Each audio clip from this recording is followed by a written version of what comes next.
Welcome back, everyone, to another video from Movies and TVs on the Ball. Steve-O here.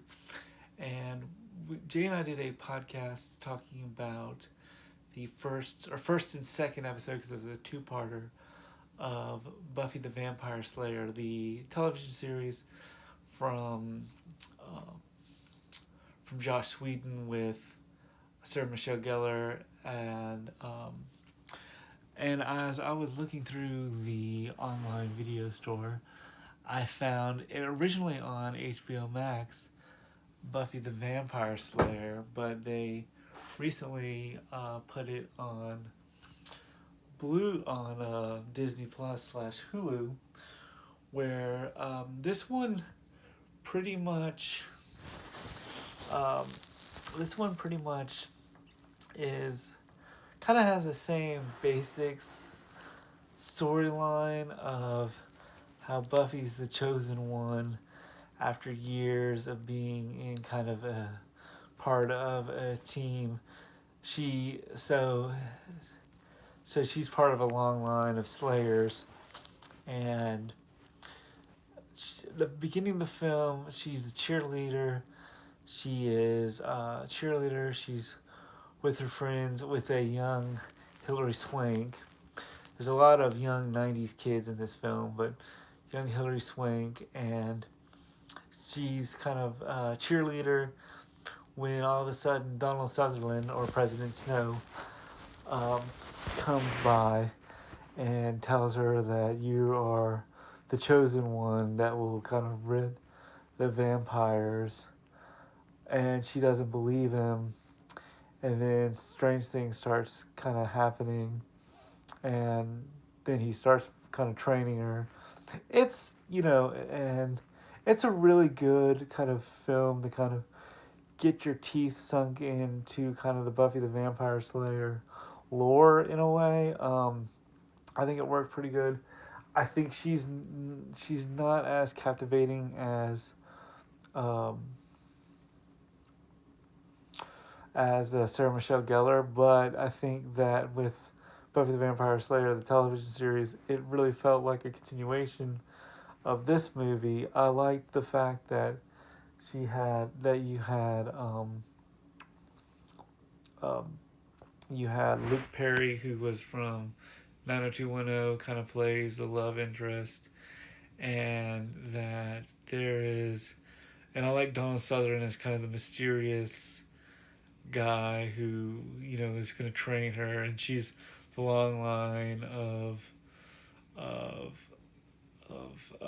slayers. So it kind of still deals with that. This is a pretty good movie. I think it's a nice matinee film. I think the TV show really sort of brought more into it than I think this one, but it's pretty strong, and it's kind of a nice sort of afternoon showing. I would probably give Buffy the Vampire Slayer, the film, um, probably a 8 out of 10, or a maybe like kind of a 74 if my 1 to 100 scale. It's a pretty good movie. I feel like after watching the pilot episode of the series really sort of put so much into it. This felt like the blueprint for the film. I understood for the film felt more like a blueprint for the series, and I think that this worked. I think her name Christie Swanson, who plays Buffy. She's okay, but as I said, I think Sarah Michelle Gellar kind of brought that character more. But you also had more of a like seasons of Buffy the Vampire Slayer to really kind of regrain that. It's a nice '90s cult film. I think it's really good for Halloween. I would probably throw this on for Halloween.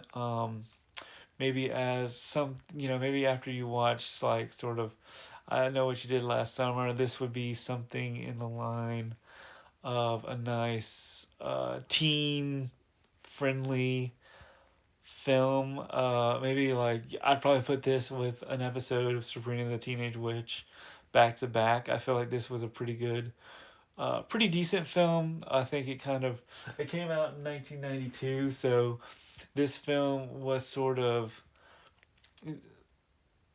about 4 years before the Buffy the Vampire Slayer series, so I can kind of tell that there might have been fans that have liked the movie. I thought the movie's fine. I think because I think we don't see a lot of she plays a lot with wooden stakes, and I kind of like kind of the old man of Donald Sutherland playing sort of the keeper of the keys kind of thing. So keeper of the talisman. But Buffy the Vampire Slayer, I give it a B plus. Maybe 75 on the 1 to 10 scale. I don't really know. I mean, it's decent. I liked it. But I probably like the show a little bit more just because it spreads out a little bit more.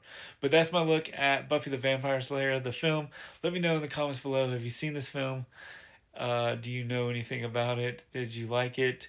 Did you grow up watching this back in 1992? Did you see it in theaters? Let me know in the comments below. And as always, like and subscribe.